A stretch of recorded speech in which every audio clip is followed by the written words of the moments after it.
All praises and glory goes to our mighty power, Yahweh. Ba'ashem Yahushai, Ba'ashem Rakakwadash. Double honors to the apostles of Great Millstone and salutations unto the elect men feeding the sheep of Yahweh. Ba'ashem Yahushai in sincerity and truth. This great gospel coming out of our Bible strictly for the elect of the children of Israel, the descendants of Abraham, Isaac, and Jacob, which is you Negroes, Hispanics, Native Americans, and the scattered seed throughout the four corners of the earth, looking like the other nations. Right? And the Lord is only dealing with the elect of the children of Israel, right? Because most of our people are blind, to this knowledge, wisdom, and understanding, to the truth, right? These people rather live lies than deal with what reality, and the reality is what you're living into. Rome 2.0, right? You're looking for Esau to be different. You're looking for Esau to do something different, to change, but he's going to be the same person he is, right? Because the scripture says what? It's the book of Ecclesiastes 1 verse 9. It says, the thing that I've been is that which shall be, and that which is done is that which shall be done, and there is no new thing under the sun, right? This is not the first time these devils been in authority like this, right? They've been in authority like this, right? You had the Greco-Roman Empire where these Edomites came into rulership, starting with Alexander, then his generals. Right, and the scripture said what evils multiplied in the earth, and now you got Esau ruling, and still evils is what multiplying in the earth. Here are 6 reasons why the United States is the modern Rome.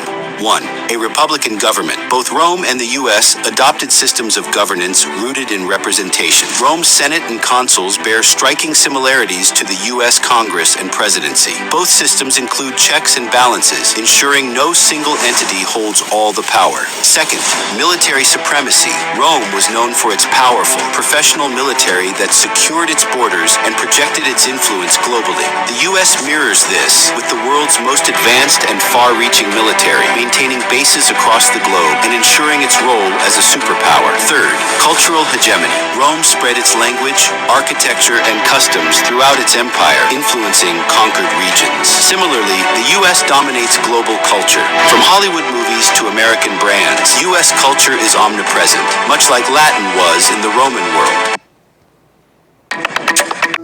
Right? Nothing changed. There's nothing new about these devils, right? Same form of rulership, ruling by that Republican democracy, right? What else? The military spread it thin out through the four corners of the earth in other nations' lands, taking people's territories, forcing their ways down other people's throats, right? That's the spirit of Esau, Edom. The spirit of Esau, Edom. The scriptures say what? This is the book of Revelation 13. We're going to start at verse 3. It says, and I saw one of his heads as it were wounded to death, and his deadly wound was healed, right? Who took down Rome? The dark nations, the Israelites. Septimius Severus, Pescennius Niger, right? You had Constantine.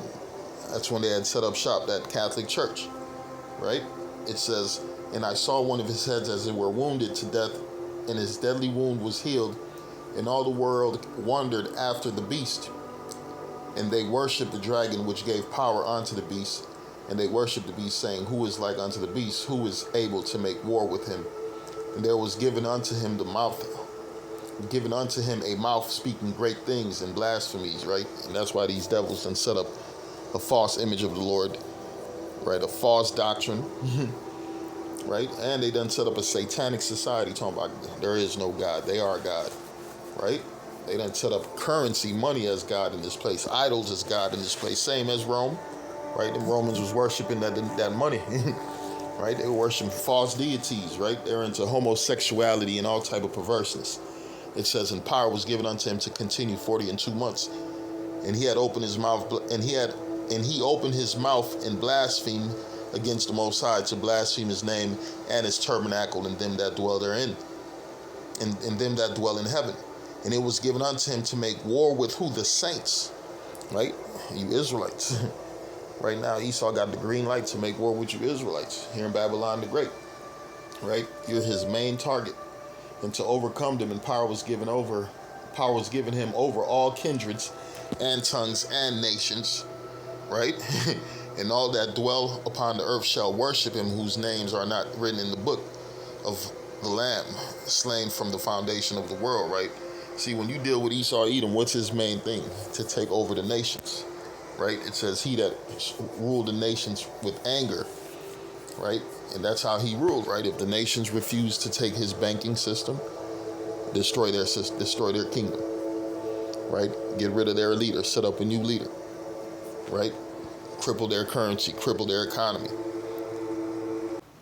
History doesn't repeat, but it definitely does rhyme. However, those rhymes can become so uncanny that they leave you in complete shock. As I've shown many times before on this show, there are clear cycles of history, and one of the strongest and strangest parallels out there is that between the Romans and Americans. These two empires' histories match in very palpable ways. This video will look into these often startling similarities between two societies and what it could possibly mean for the future. Looking for them, you can see some surface-level similarities between the Romans and Americans.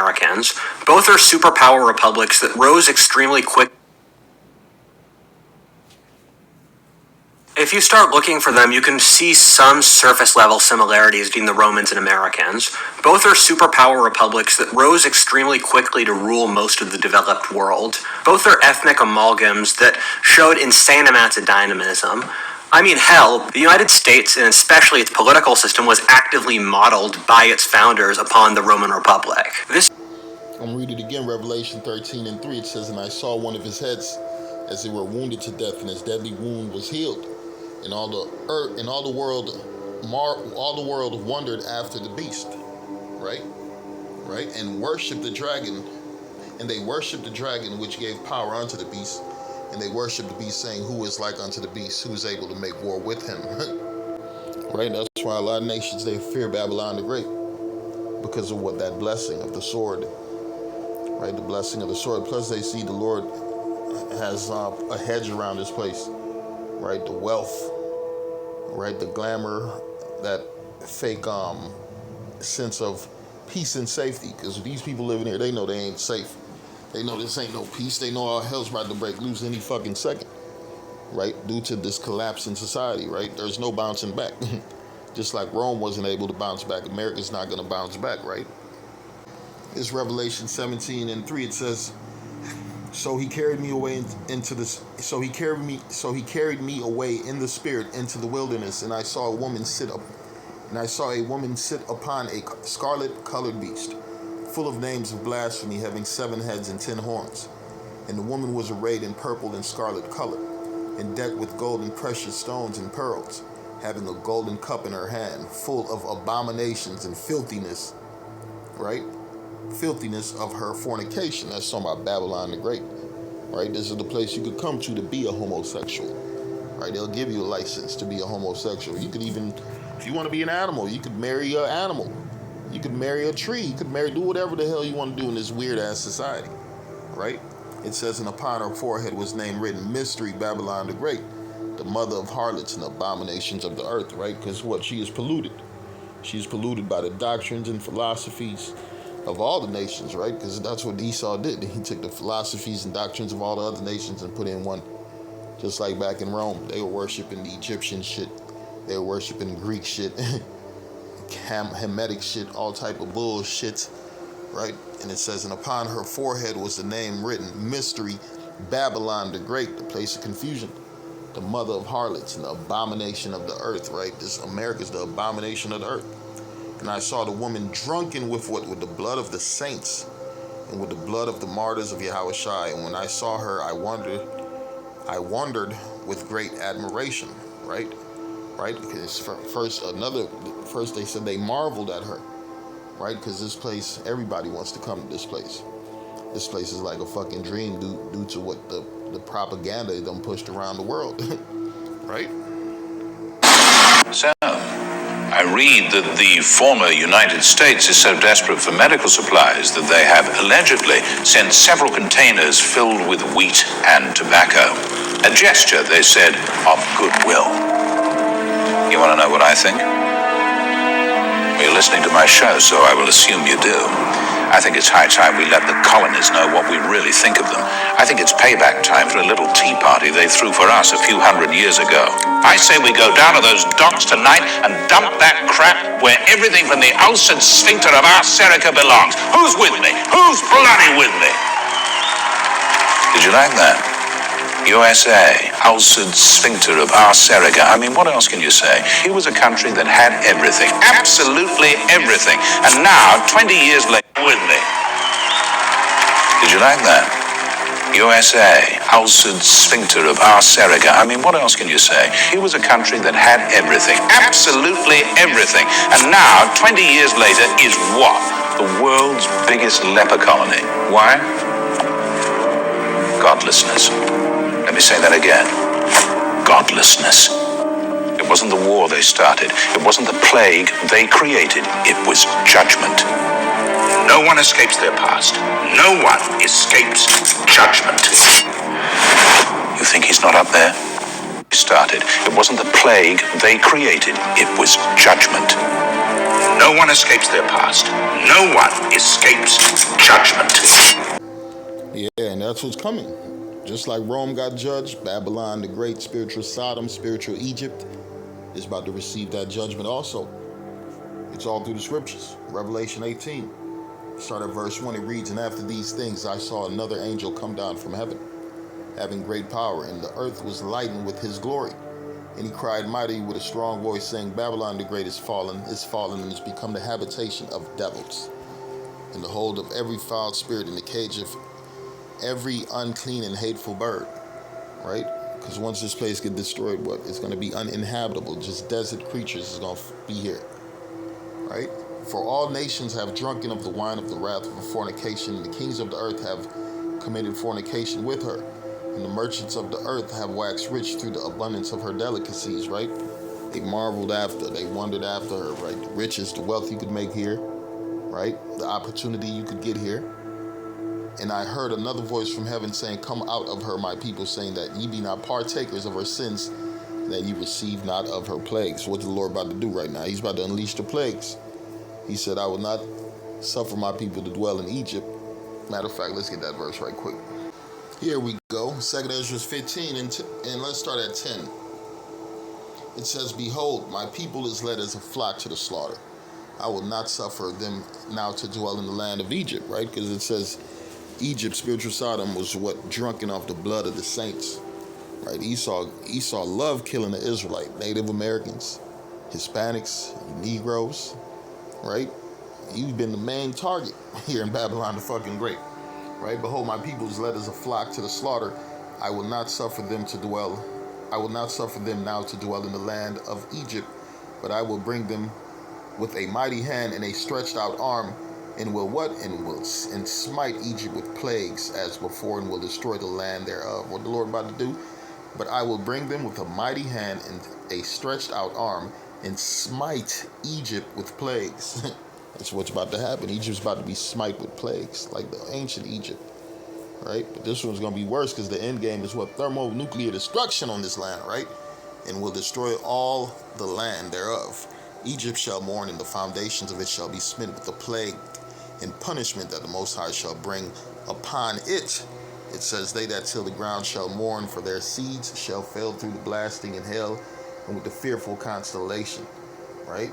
Plagues. Right? Famines. Death. That's why it says here in Revelation 18:4, it says, "And I heard another voice from heaven saying, Come out of her, my people, that ye be not partakers of her sins, and that ye receive not of her plagues." Right?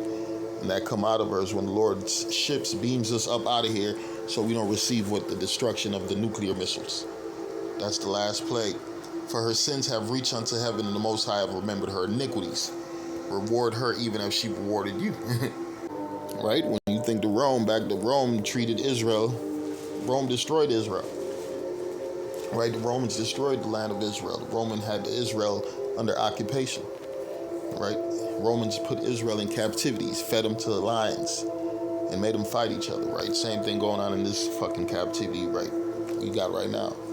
The same spirit, same people are back. Right? A different place, a different face, but the same people, the same method of operation. Nothing has changed. The scriptures say what? It's Jeremiah 13:23. It says, "Can the Ethiopian change his skin, or the leopard his spots? Then may ye also do good that are accustomed to do evil." Right? These devils ain't gonna change, man. It says, may ye do good that are also accustomed to do evil. It says after Alexander died, his generals put on crowns and evils must multiply, right? So through Edom, evils cannot be quenched. Esau is the evil on the earth that has to be quenched, right? They looking for Esau to, the Epstein files. What are they gonna do? What, you looking for Edomites to put other Edomites on trial, right? Most of them Edomites were involved in that fucking shit, right? They're looking for Edomites to take down Edomites, man. A house divided. We see the house divided, but one thing we know that they ain't gonna do, they ain't gonna try to put each other on trial because they all are involved in it. They're all our, what it says, they are all our confederate. And confederate in wickedness, confederate in bringing down the children of Israel, right? Confederates of enemies of the Most High, right? And they know that their time is short. They know that their time is short. They know that they're gonna have to do certain things to try to hold on to their position, right? Because Esau, he knows how to bring an order through his chaos, right? He's gonna set up a situation for him to lock down this society.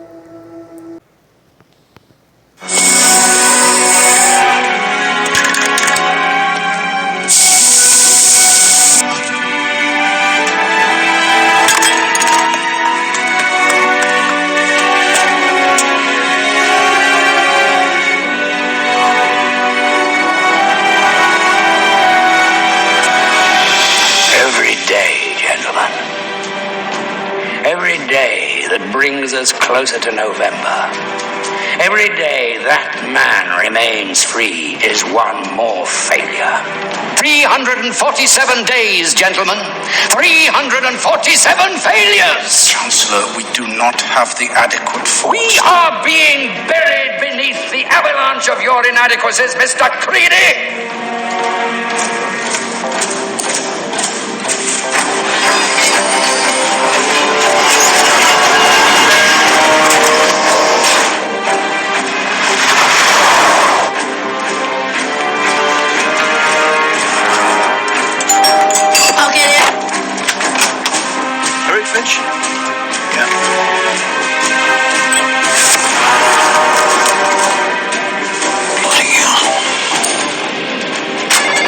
Went out.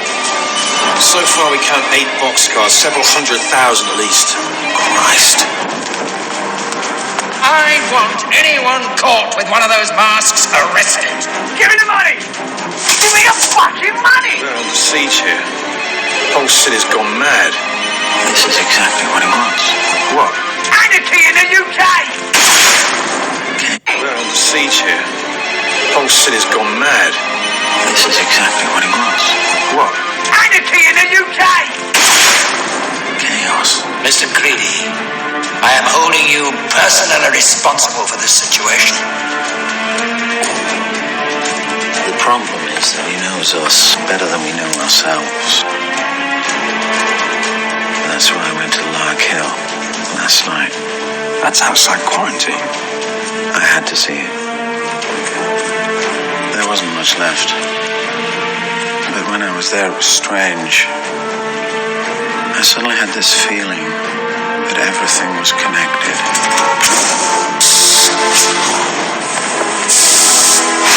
It's like I could see the whole thing. One long chain of events that stretched all the way back before Lark Hill. I felt like I could see everything that had happened.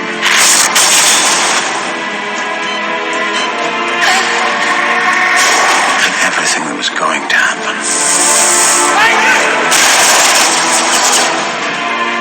It was like a perfect pattern laid out in front of me. And I realized that we were all part of it.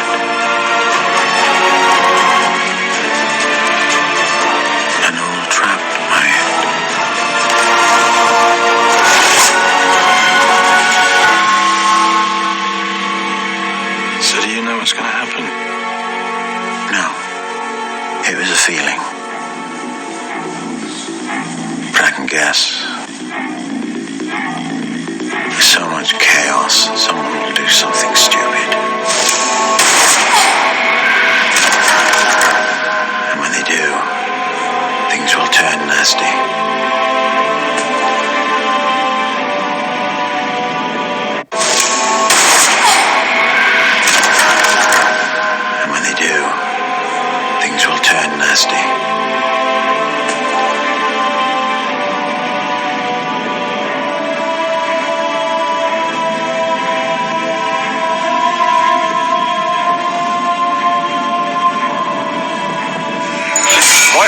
arrested in Brixton.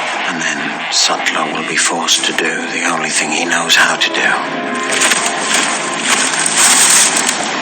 At which point, all V needs to do is keep his word. Sutler will be forced to do the only thing he knows how to do.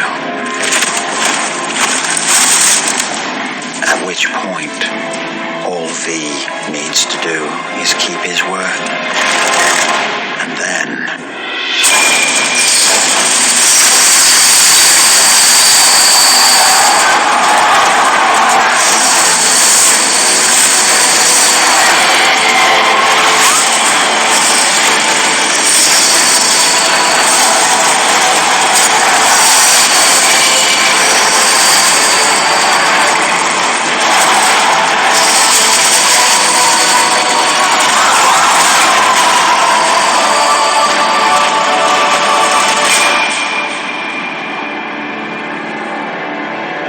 Read the book of Ezekiel 7 and 6. It reads, an end is come, right? The end is come. It watcheth for thee.